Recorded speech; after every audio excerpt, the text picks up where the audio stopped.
Reactor, and I have a very special guest. I have Chris, aka FyrBorne, aka FPS Elite. I do my best. I do Yeah. my best every day. And Chris, would you like to just give a little introduction about yourself, what you do in your area of just content creation? Okay, in my area of content creation, I am a chat-oriented streamer who focuses in playing FPS titles while informing and entertaining whoever's willing and wanting to come hang out with me. And like, how did you start with Twitch? Like, out of all the other platforms to do, I guess Twitch is one of the pioneers where people want to jump to do live streaming gaming. So how did that sell you? So my first time ever dealing with Twitch was just a friend who happened to watch it, and I had no idea what was going on. We watched like 2 hours of Lyric every day for like a month, and I was like, this is the weirdest thing I've ever seen. I don't know why people are sitting around watching people play video games. And at the time, I was the #1 marksman rifle user in the world for Battlefield 4. And my friend was like, hey, you could do this. People want to see you try it. And so I was like, okay. And so he set me up some stuff and helped me put together my profile. And then we just started doing it straight from the like PlayStation itself. And I've been doing it now for 5 years since then. 5 years. And so you started with would you say console gaming would be your primary back then? Yes. Yeah. I've been playing console for probably like 23 years at that point. I mean, I started on the original like Nintendo and Atari. Hell yeah. And so PC gaming to me was just unheard of. Like I couldn't afford that. I was just a broke kid. So yeah, always on console. Yeah. And what is it? Console gaming. So let's say Battlefield. Before that, we talked about like you were a fan of Doom. So would you say Doom is like your first like FPS game that you've experienced?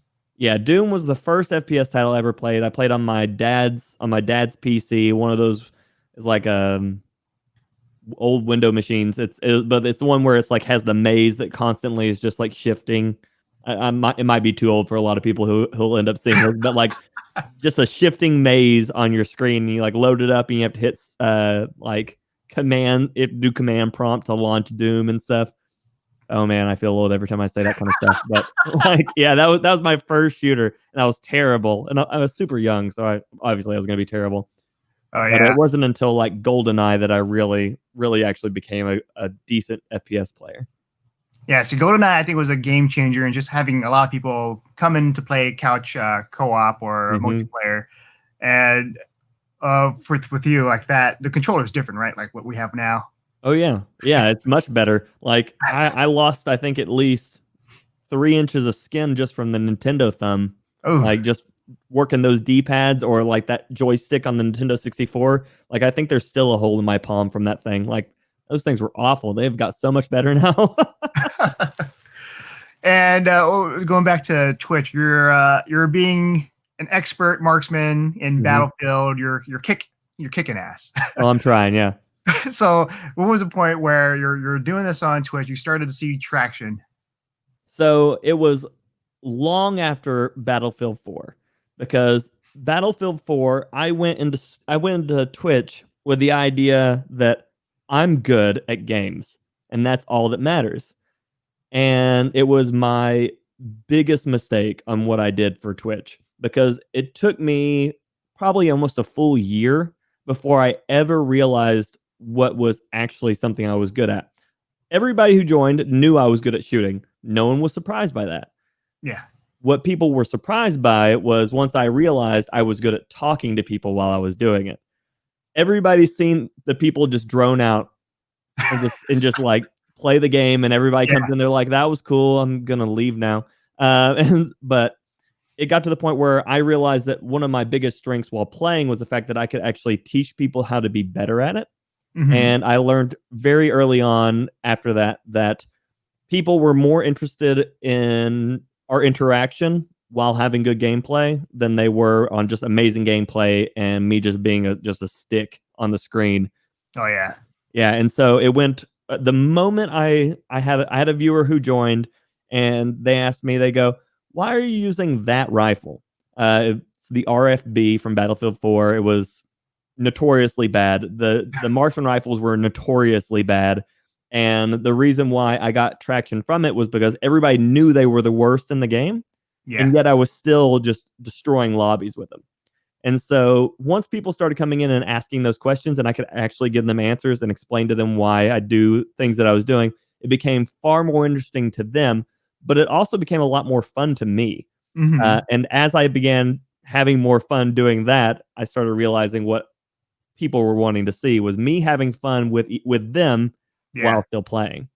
Oh yeah, it's that whole interaction with the audience, and Mm-hmm. you just play games Yeah. and just not stream. But if you're streaming, and then the people are there, you're talking, it creates that fun environment.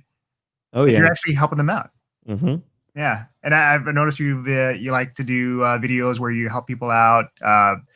Was one video you were talking about just maintaining your composure when playing first-person shooters, because first-person shooters are known to just get people pissed off and just shout and curse.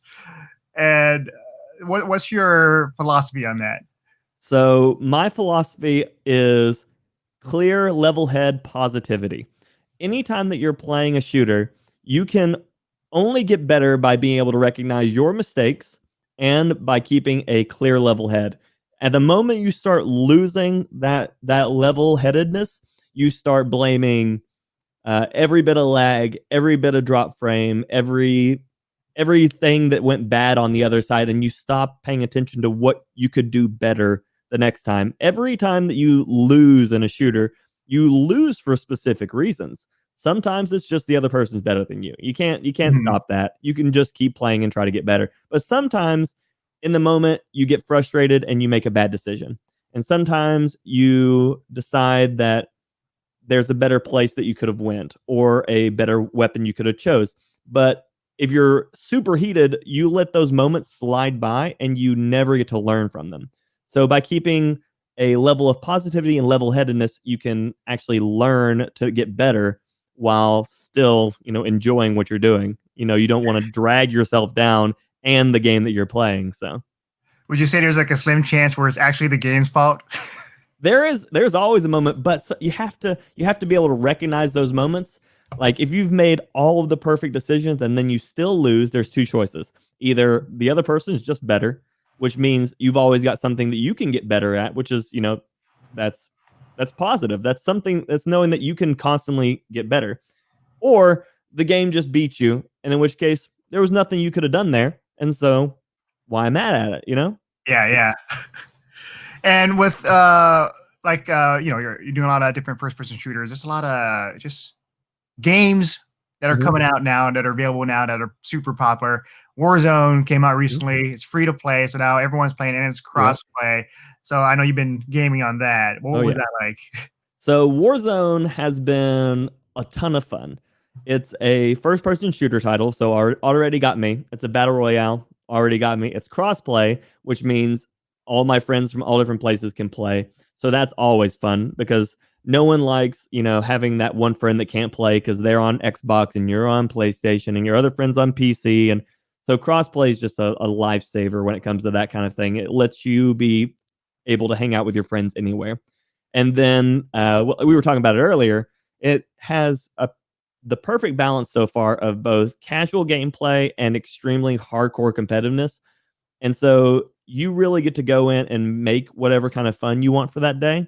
Whether you want to fly around with a helicopter and try to land on people, or if you just want to SEAL Team 6 kind of sneak through some woods and, military sim, whatever you want to do. It has the ability to have this sandbox gameplay, and it's a lot of fun for that. Oh, yeah, that one. And you're also doing, was it Apex and Valorant? And Valorant. Yeah. Yeah. How do you decide, like, okay, I'm going to play this or I'm going to play that? Mostly scheduling. I will set aside the days and times ahead, so that way I know what I'm playing when I wake up, and the people who are coming to the channel also know what I'm playing. So that way, no one shows up wanting one thing and getting another. They know what to expect, and that goes a long way with growing your channel too. Yeah. So, you ever had that issue where you're doing something else and they're like, "This is not what I wanted," and then they just tune out? Or Oh yeah, I mean there always will be. You know, it's no different than going to McDonald's and the ice cream machine's dead. You know, you wanted ice cream, there was no ice cream. You're like, well, I guess I gotta go. yeah, But you always got that hope that, you know, maybe tomorrow the ice cream machine will work. Luckily enough for me, I've got a schedule. People know, and so therefore they know mhm. that tomorrow the ice cream machine's working. So But then you have followers that just follow you for whatever game. Doesn't matter if you're playing this oh or yeah. that. Yeah, and they hmm just hmm want to learn, or they just want to have fun and just chat. Oh yeah, definitely the banter goes a long way. You know, just the general comedy gold. Me interacting with the people either I'm playing with or the randoms in the lobby. Call of Duty does a really good job with that because they have the 2 second death open mic. So the moment that you take Oh yeah, somebody down, you can hear what they're saying. yeah. Oh man, there is so much comedy gold in listening to these people rage sometimes. So you get all that capture. You ever do like highlights for those? Oh, I do. Yeah, every so often we just my moderators they'll clip it and we just laugh about it for a long time. So And with the with Warzone, uh, mhm. just I don't know if there's like any techniques that you really like doing that you really like to cheese. Oh yeah. Yeah, always. So right now, everybody and their mother is running around with the Growl and like the MP5, which is considered just the meta of weapons now. Yeah. And it's because both of them are extremely low recoil, easy to use, and so therefore, the easier the weapon, the easier it is to win.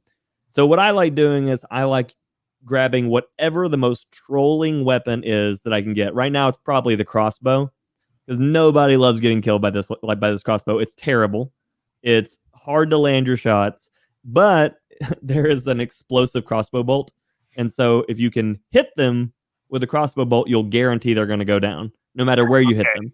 Yeah. And so you just hear people panic. You can just it's just sheer panic the moment they get hit, and it just goes beep beep beep beep beep beep beep, and you just watch all these people start scattering because they just don't want to be hit next.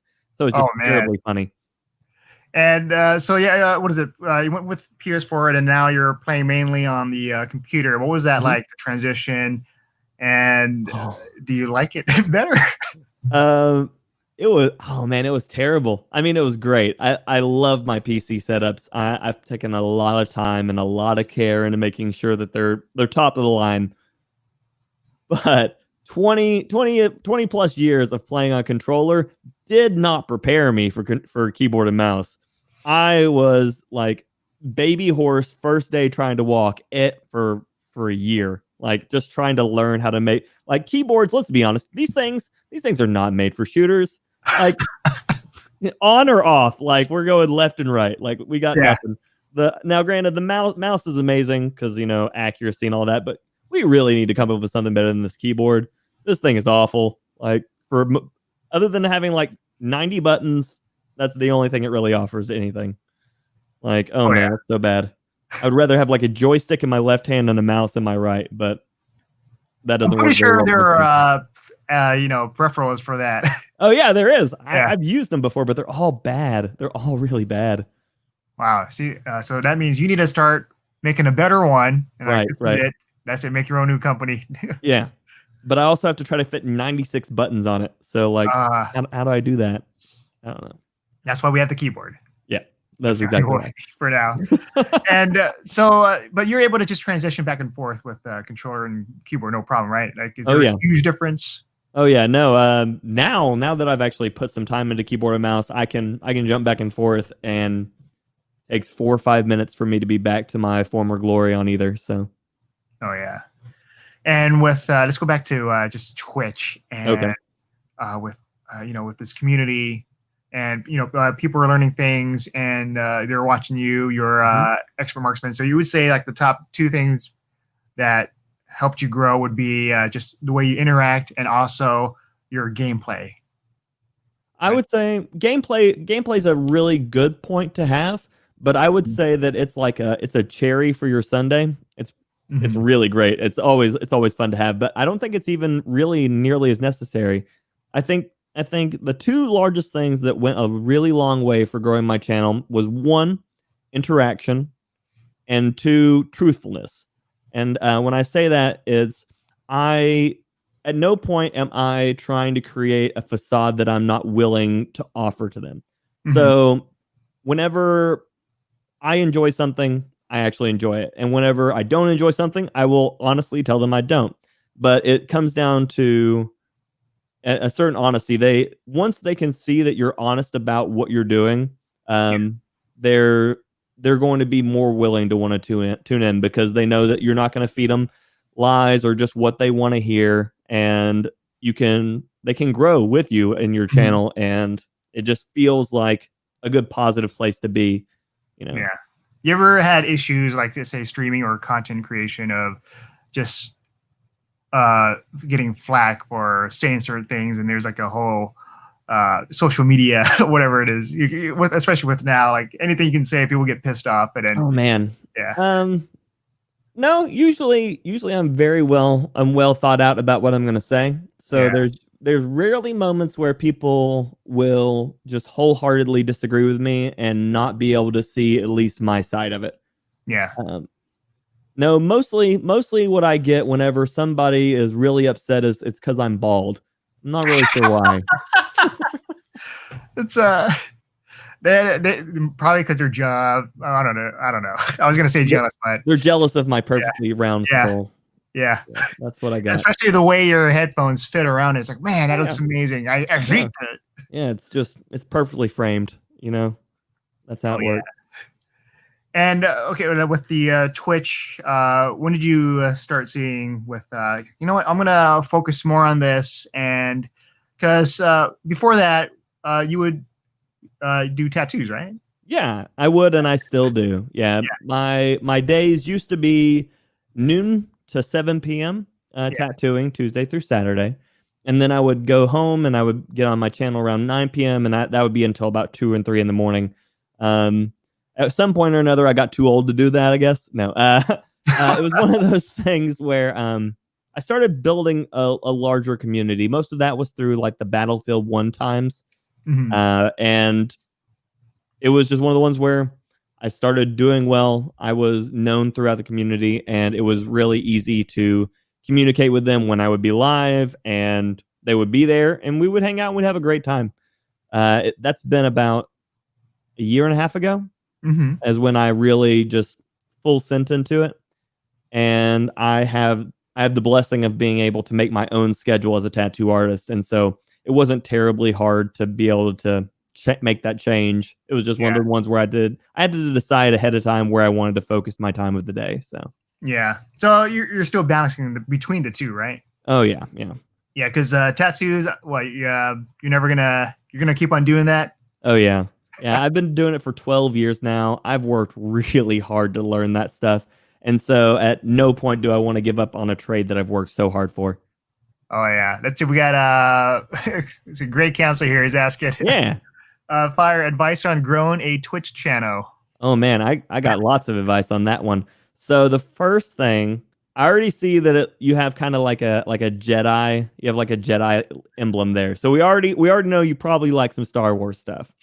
So and the Gray Council means that you're not either a Sith or a Jedi. You're sitting somewhere in the middle. So you've got some extended universe knowledge already because not everybody's going to know about the Grays. There are lots and lots of Star Wars games. Um, if you're wanting to build a Twitch channel and that's something that you like, it would be worth looking into some of the more extended universe stuff for Star Wars because you're obviously going to already have some of the information that other people aren't. It'll give you lots of room to talk. It's not something a lot of people will be covering currently because there's not like a brand new Star Wars title, which means you can go ahead and establish a kind of an early foothold on Star Wars creation right now for when more Star Wars stuff comes out. Of course, we had the Jedi Fallen Order. You could consider playing some of that, talking about some of the ways that like the lore tie in, and it gives you a little bit of a unique self to what you like to already talk about, and then you can focus it into content creation. Um, but one of the best things I'd say with that is also really work on your YouTube. Twitch channels have very limited discoverability in its own right. So what I would say, start if you were going to start and you were going to do Star Wars stuff, and of course I'm just going off this just off of your name alone, but start making YouTube videos about some Star Wars, extended universe information, things that you like to talk about already. And then from those, include Twitch streams where you can talk further and actually explore the world in those games. And that way you can kind of time back and forth. You make YouTube videos for the extended universe, and then you tie them back into your Twitch streams on what the games are that you're playing.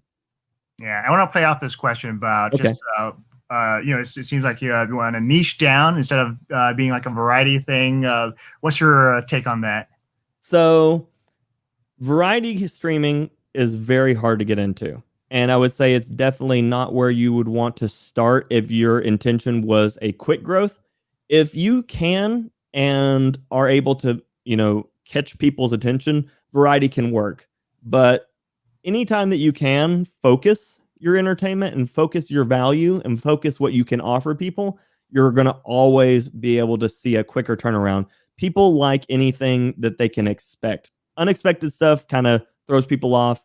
So if you made a video about Star Wars one day and you made a video about My Little Pony the next, you're probably going to get some mixed reactions on what you're talking about, unless you can somehow tie in like Maul and a pony, or like Revan's riding it's going to get deep there. But so the more that you can at least direct where your content's going, the more people know what to expect, the more likely people are to come back.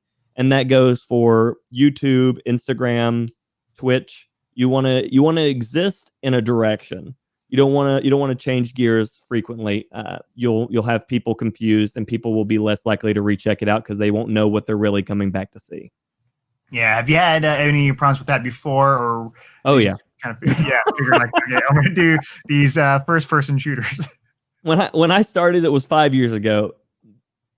Content creation for streamers was still very new. I mean, Twitch has been around for what, 6 or so? And 6 or 7, I think it is. And then Justin TV is like 9 at this point, 9 or 10. And it was still very infantile. There was no people who were covering, hey, this is how you make your Twitch channel grow. It was just like a bunch of people were just taking different potatoes and throw them against a wall and see which one sticks and just hope that, yours was the one that was going to do it. Now that it's been seen that it's something we can do, that something, people can grow up now with the idea, hey, I want to be a content creator. When I was a kid, you went to school and video games was that dirty little secret that you did, there was no room for you to be a content creator. So being able to now you have to be far more focused on what you're doing, because you have to compete with these other people that have been doing it either for 7, 8, 9, 10 years, or you have to, find your niche. And so anytime that you can focus, you're going to focus down your content to at least one direction and grow from there. You can always branch out later, but you need to make sure, you're going somewhere before you start trying to go too many places at once. Yeah. It's like trying to reach all over the place. And, it's, so like, before when you did that, when did you figure out, well, you're already good at like being a marksman. So you're already set. Like, this is what I'm going to do. So you didn't have any bigger issues, right? My biggest issue came when the primary titles I was playing were no longer enjoyable for the people who wanted to watch them. Occasionally titles will come out, people have expectations for the titles, and then the titles will fall short. And then, of course, if people aren't enjoying the game, they're a lot less likely to want to watch it. Mm-hmm. And so when you have that moment where, the game no longer offers the entertainment value that people want to see, you have to find new ways to go. And so, of course, having to find new places to be is where you start running into those issues, which is why for Gray, I was suggesting multiple outlets for entertainment and multiple outlets to reach people. Because, your favorite restaurant may be a pizza place down the street, but eventually enough, it might close. And so you do need to be able to realize that, no one particular outlet is guaranteed for life. And so being able to build a social network out from all of it can really help make sure that, whatever you're doing is going to work out. Yeah. And So so, what's the there's a lot of social media stuff out there. What do you mhm. think is the best one to utilize? Like let's say Twitter, YouTube, maybe TikTok. Uh, TikTok has a great reach and it's underutilized currently. But it is very hot or cold. It's much like how the Vine world was. You know, you had one video hit millions and then you won't see anybody for weeks. Mhm. And so, with that being so hit or miss, I would probably go more into the direction of algorithm places before I would go into just sheer discoverability start off stuff. So you're looking, YouTube is one of the strongest ways to reach people. It has a massive platform. It's backed by Google. Google isn't going down anytime soon. We can pretty much guarantee that. And in fact, Google might be our next president at this point. Who knows? Yeah. But you're looking at Google, Facebook, and by proxy, Facebook, Instagram. Obviously, they're owned together. Mhm. And then Twitter. Twitter's pretty good just for reaching communities, but it's still kind of limited. Again, it's a million views on one thing and then nothing on anything else. So right now, I think YouTube and Facebook have the market cornered, Really, just Facebook. because, yeah, definitely Facebook actually. They have crazy algorithms that are heavily focused on content creators right now, Mhm. and so if you're making anything specifically for Facebook that doesn't cross over to YouTube, you have a really good chance of discoverability on that right now. Oh, sweet. Yeah. And yeah, I've been noticing like just Facebook, a lot of the whenever people stream, it just pops up. It just stays Hmm. there. So that's a good thing that Facebook does. Yep. And YouTube, I don't know if you ever done streaming on YouTube. No. No. Yeah, have you Mm-mm. tried or it was just like, No, oh, I've watched a lot of people do it. I have a lot of very successful friends on YouTube. I'm just terrible at YouTube, and yeah. my partner contract for Twitch doesn't allow me to stream to YouTube. So Okay, there you go. yeah. And let's see. I'm gonna one more question, and then we're gonna Hmm. end the interview here. You've been, just growing. You've been helping out. I think you've been helping out charities. Hmm. So where are you at now? What's the next step for you as for FyrBorne? So we just completed the St. Jude Play Live, which is the St. Jude Research and Children's Hospital charity drive that we do every January, February, March, April, May. Every May, is that right? Is that what we were just on? May. Yeah, Yeah. I can't keep up with months anymore. The older I get, the harder it gets. But yeah, we did. We did that. We just completed that for May, and then the next one that I think that we have active is Stack Up, which is a military charity. But we'll be doing more St. Jude stuff all year and more Stack Up stuff all year. Just primarily every couple of months, trying to help out and do the charity stuff. Some of my favorite things to do. That's sweet, helping out. See that as you become bigger, then you can offer something to everyone, to Hmm. viewers, and to charities. And I think that's just great work. That's commendable. Well, thank you. Yeah, It's and probably the best thing I've got to do with all of it. yeah, and just want to say thanks, for joining, for doing the interview with us, Mhm. and it's much appreciated. Any last thing you want to just promote? What I mean, I have a thing that I'd like to say. Go ahead. The biggest thing is for anybody out there watching, the most important thing for growing is enjoying what you're doing. So make sure that if it's a day or a week or a year, just make sure that if you're gonna do it because you enjoy it. When it's done, you have to be able to say that you enjoy doing it. And if you're not enjoying it, obviously you're not helping yourself. So. All right. All right. Well, that's it, and we'll see you guys later. Peace. Goodbye.